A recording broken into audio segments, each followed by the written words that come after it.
She collapsed in the desert, lips cracked and bleeding, whispering, "I can't carry this alone." The stranger who found her raised his gun, but then, in a moment that would change both their lives, he let it fall into the dust. Why would a gunslinger give up his only defense for a woman he had never met? The wind tore across the barren desert like a whip, throwing dust into her lungs until each breath felt like swallowing fire. Her knees buckled beneath her, arms trembling as she clutched the broken handle of a wagon wheel, the last remnant of her flight.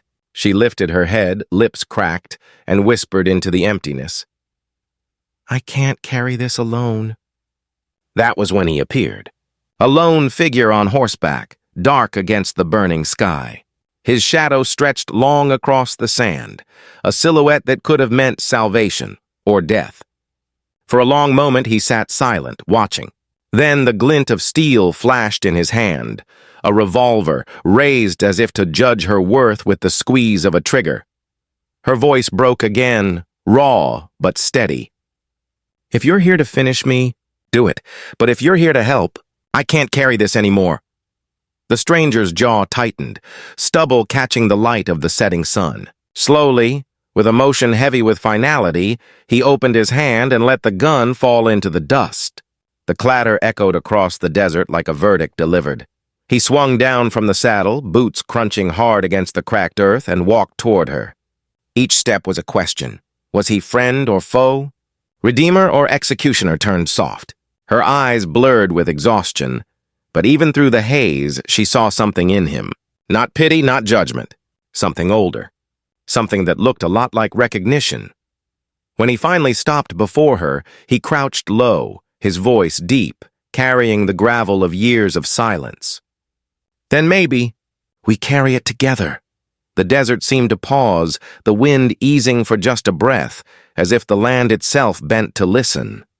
But what burden did she mean? What weight had driven her to collapse in the wilderness, begging shadows for mercy? And who was this man?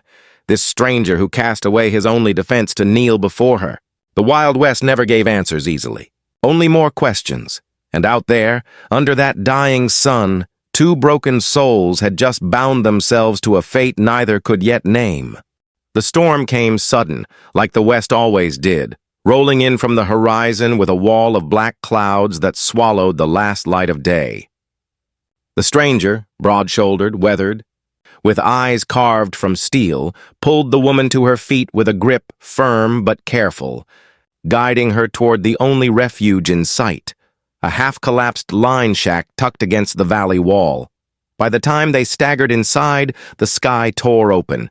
Rain hammered the roof like gunfire, the wind howling through cracks in the timber. Lightning spilled across the land, throwing their shadows wild against the walls.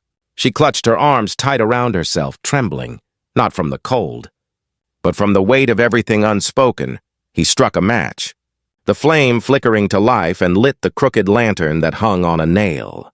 His face came into focus, not cruel, not hardened like an outlaw's, but worn by grief.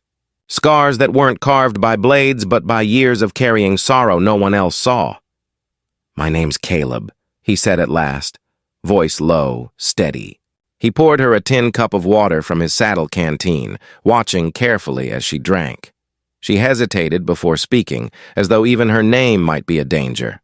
Finally, "Clara May." The words seemed to hurt her as they left her mouth. The thunder rolled. He leaned against the wooden frame of the window, staring out at the downpour. Not safe out there. Not for a woman alone. His words were rough, but behind them was something quieter. Something that sounded almost like regret. She shifted, pulling the torn hem of her skirt tighter over her knees, eyes fixed on the small fire he'd coaxed from damp wood. "I wasn't running for safety," she whispered. "I was running for freedom." His gaze cut toward her. For the first time, her voice held the weight of truth, the kind that changes how a man sees. Freedom. The word cracked open something in both of them. He saw his own flight years ago from a home lost to betrayal and bullets. She saw in him not just a stranger, but a mirror of her own haunted escape. The rain battered the roof harder, as though the storm itself was pressing them closer together. Yet silence lingered heavy, because neither was ready to ask the question trembling on both their lips. Freedom from what, or from whom? The fire crackled low, its glow painting the shack in restless amber. Clara May sat close, palms stretched toward the warmth, though her eyes were far away, fixed not on the flames, but on something only she could see. Caleb watched her from the shadows, leaning back against the wall, hat tilted low. He pretended to rest, but his eyes lingered on her in the flickering light, catching the way her lips trembled between silence and confession. She reached for the pot of salve from her small bundle, her hands steady despite the storm's tantrum outside. Without a word, she scooted closer, kneeling by him. "You've got a wound," she murmured. Her fingers brushed against his sleeve, where dried blood had crusted near the seam. He flinched, not from pain, but from the shock of her touch. So gentle, so unassuming. She unwrapped the cloth, exposing the gash at his shoulder, raw from days without tending. He should have pulled away, but something in him surrendered instead. He let her clean it, let her press the cool ointment against his skin, let her hands linger longer than they needed to. "Does it hurt?" she asked softly. His voice was gravel. "Not as much as it used to." She looked up, meeting his eyes.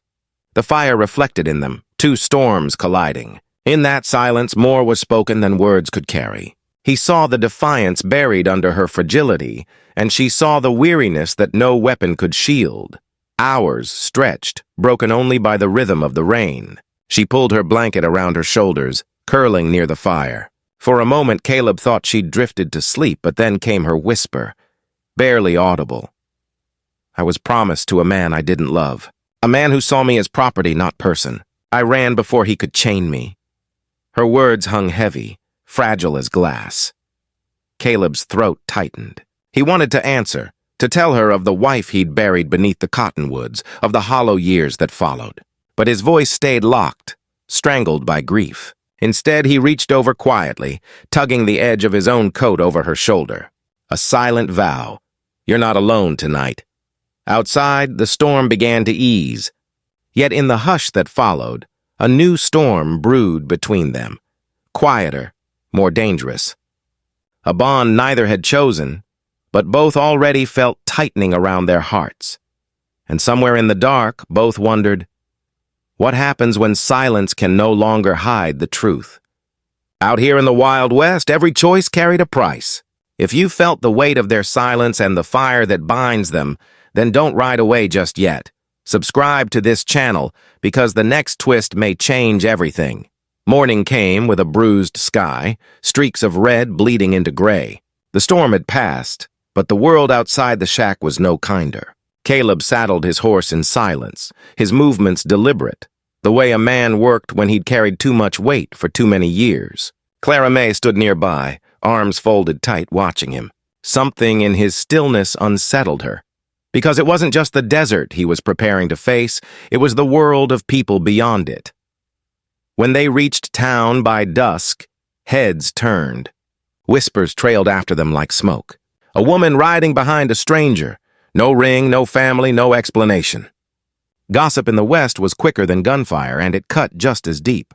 Women at the mercantile pursed their lips. Men on the saloon porch smirked over their cards. Clara May felt their stares pierce through her skin, each one a reminder that she didn't belong. By nightfall, the whispers grew teeth. She overheard two ranch hands muttering near the trough. "That's the runaway schoolmarm.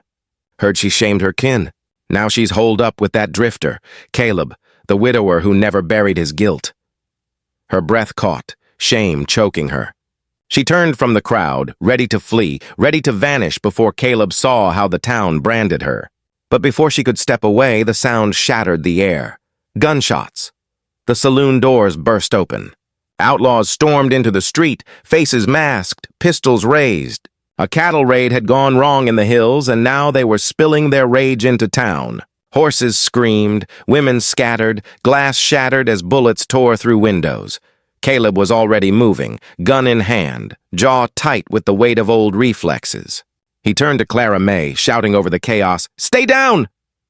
But she didn't. She saw one of the bandits drag a child from the boardwalk, pistol shoved against his temple. Her heart leapt into her throat.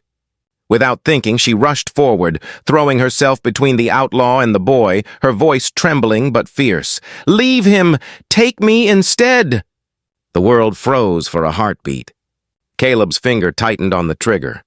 His eyes locked not on the outlaw, but on her. Because in that instant, under the firelight and gun smoke, Clara May had revealed herself. Not a burden, not a runaway, but something far rarer, the kind of courage a man could build a life on. But could Caleb save her before the outlaws did what whispers never could, destroy her completely? The night bled into silence, the acrid stench of gunpowder clinging to the streets. The outlaws lay scattered, their horses fled into the hills. The boy Clara May shielded was safe, clutching his mother's skirt, while the townsfolk whispered with trembling awe at what they had seen.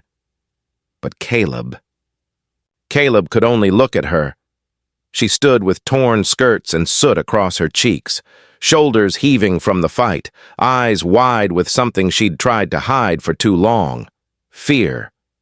Not of the bullets, not of the town's judgment, but of what came after. "I should go," Clara May whispered, her voice breaking in the hush of the ruined street. "This isn't my place. They'll never let me stay." Caleb stepped closer, holstering his gun with a slow, deliberate motion, like a man laying down more than just a weapon. His hand trembled as he reached for hers, rough fingers closing around her small, dirt-streaked palm.